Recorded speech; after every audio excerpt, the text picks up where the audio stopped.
Students, आज आपको chapter 16 bar graph, histogram and pie chart chapter पढ़ा रहे हैं। इसमें आपको बार ग्राफ बनाना सिखाएंगे, हिस्टोग्राम बनाना सिखाएंगे एंड पाई चार्ट बनाना सिखाएंगे। तो हम सीधे बेसिक टू आगे ग्राफ तक चलते हैं। यहाँ पर हम एक्सरसाइज 16A पे आ गए हैं। जैसे कि फर्स्ट क्वेश्चन है हमारा, the following are the wages in rupees of 10 workers in a factory. यहाँ पर आपको 10 वर्कर जो फैक्ट्री में काम करते हैं उनके वेजेस दिए हुए हैं रुपए में। ये 1400 रुपीज़, 1450 रुपीज़, ऐसे करके आपको 1495 तक आपको कुछ रुपीज़ वेजेस दिए हुए हैं वर्कर्स, 10 वर्कर के। ठीक है, आपको यहाँ पर रेंज फाइंड आउट करना है। ये जो गिवन डेटा, इस जो आपको ये नंबर्स दिए हैं इन्हें हम डेटा कहते हैं। ठीक है, इस डेटा का आपको रेंज निकालना है। रेंज का मतलब होता है जो हाईएस्ट वैल्यू होती है उसमें से अगर हम लोअर वैल्यू को सब्ट्रैक्ट करते तो हमें हमारा रेंज मिल जाता है। इसमें से आपको सबसे बड़ा नंबर कौन सा दिखाई पड़ रहा है? 1570, आई थिंक ये सबसे बड़ा नंबर है। और सबसे लोएस्ट नंबर हमारा इस क्वेश्चन में देखने में क्या नज़र आ रहा है हमारे? 1380 is the lowest number. Highest number हमारा हो गया 1570 एंड लोएस्ट नंबर हो गया हमारा 1380। हम इन दोनों को सब्ट्रैक्ट करेंगे तो हमें क्या मिल जाएगा? रेंज मिल जाएगा। तो हमारे क्वेश्चन के हिसाब से सबसे बड़ा नंबर हमारा 1570 था और लोएस्ट हमारा था 1380। हम इन दोनों को सब्ट्रैक्ट करेंगे। 0 में से 0 सब्ट्रैक्ट करने पे 0 आ गए। 17 में से 8 माइनस करेंगे 9 आ जाएगा। 4 में से 3 माइनस करने पे 190 रुपीज़ कि हमारा रेंज होता है, लेकिन हम यहाँ पर यूनिट नहीं लगाएंगे। नेक्स्ट क्वेश्चन है हमारा, the weight of the students of university is given below. यहाँ पर कुछ स्टूडेंट्स यूनिवर्सिटी के हैं, उनके वेट दिए हुए हैं 60 से 62 kg, 63 से 65 kg, ऐसे करके। और ये नंबर ऑफ स्टूडेंट्स दिया है, मतलब फ्रीक्वेंसी दी हुई है। मतलब 60 से 62 kg वाले वेट के बच्चे कितने हैं? 5 बच्चे हैं जिनका वेट इतने से इतने के बीच में आता है। 7 बच्चों का वेट 63 से 65 के बीच में आता है। 10 बच्चों का वेट आपका 66 टू 68 आएगा। और ऐसे ही आपका 8 बच्चों का वेट 69 से 71 के बीच में आएगा। अब इस क्वेश्चन में आपको फाइंड क्या करना है? Right the class limit of first and fourth class. यहाँ पर आपको क्या करना है? क्लास लिमिट लिखनी है फर्स्ट और फोर्थ क्लास की। ये आपकी पहली क्लास है, ये दूसरी क्लास है, ये तीसरी क्लास है, ये चौथी क्लास है। फर्स्ट क्लास की ये वाली लिमिट जो होती है, जो आगे लिखी है, इसे हम कहते हैं लोअर लिमिट। और ये जो पीछे लिखा गया है इसे हम कहते हैं अपर लिमिट। ये हमारा लोअर लिमिट है, ये अपर लिमिट है। बस हमें इसका क्लास लिमिट ही लिखना है।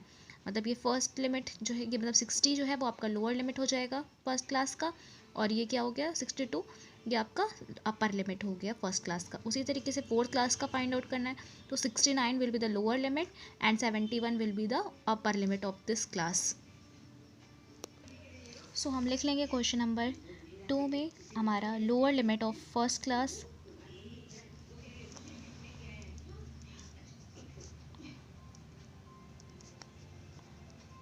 वो हमारा है 60।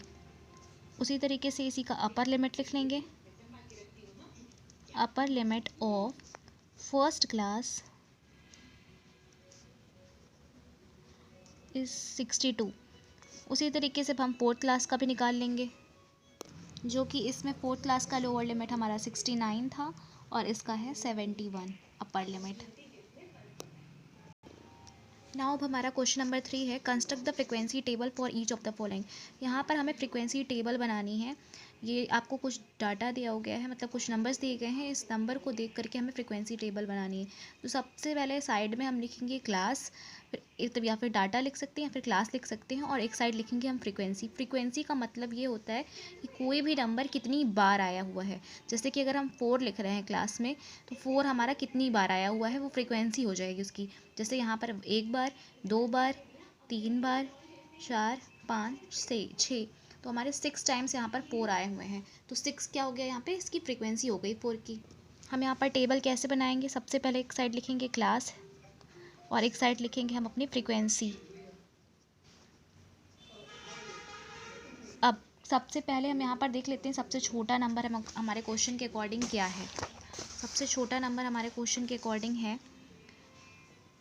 1, तो यहाँ पे दिख नहीं रहा है, 2 है, 2 है, उसके बाद 3 दिख रहा है, 4 है, 5 है, 6 है और कोई भी नंबर नहीं है। मतलब 2, 3, 4, 5, 6 हमारा क्लास में आ जाएगा। तो हम यहाँ पर सबसे पहले लिखेंगे 2, फिर लिखेंगे 3, 4, 5 एंड नेक्स्ट नंबर इज 6। अब इसकी फ्रीक्वेंसी लिखेंगे। हम क्वेश्चन में देखते हैं कि 2 हमारा कितनी बार आया है। जितनी भी बार आया होगा वो यहाँ पर लिखेंगे। चलिए अब फाइंड आउट करते हैं कि हमारा 2 कितनी बार आया है। इस क्वेश्चन के अकॉर्डिंग 1, 2, 3, 4, 5। हमारा 2 कितनी बार आया है, यहाँ पे 5 बार आया है। तो अब हमारा 2 यहाँ पर 5 टाइम्स था, तो हम यहाँ लिख लेंगे 5। अब चेकआउट करते हैं कि 3 हमारा कितनी बार है। 1, 2, 3, 4, 5, 6, 7। हमें 7 बार दिख रहा है, तो हम 7 बार लिख मीन्स यहाँ पर हमारा ये फ्रीक्वेंसी क्या हो जाएगी, 7 हो जाएगी। नाउ वी विल चेक 4, 1, 2, 3, 4, 5, 6 बार है। तो हम यहाँ पर 4 के सामने क्या लिख लेंगे, 6, क्योंकि हमारा 4 6 बार आया है।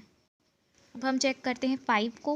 1, 2, 5 हमारा 2 बार है। 6 को भी अभी कर लेते हैं एक साथ ही। 1, 2, 3, 6 हमारा 3 बार है।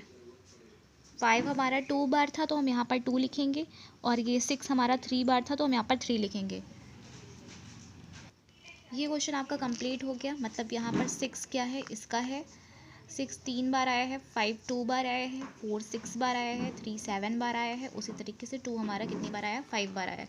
ये आपकी क्लास की फ्रिक्वेंसी बन रही है। इस क्वेश्चन का ये बी पार्ट आप ट्राई करिएगा सॉल्व करने की। बिल्कुल ऐसे ही करना है। Thank you.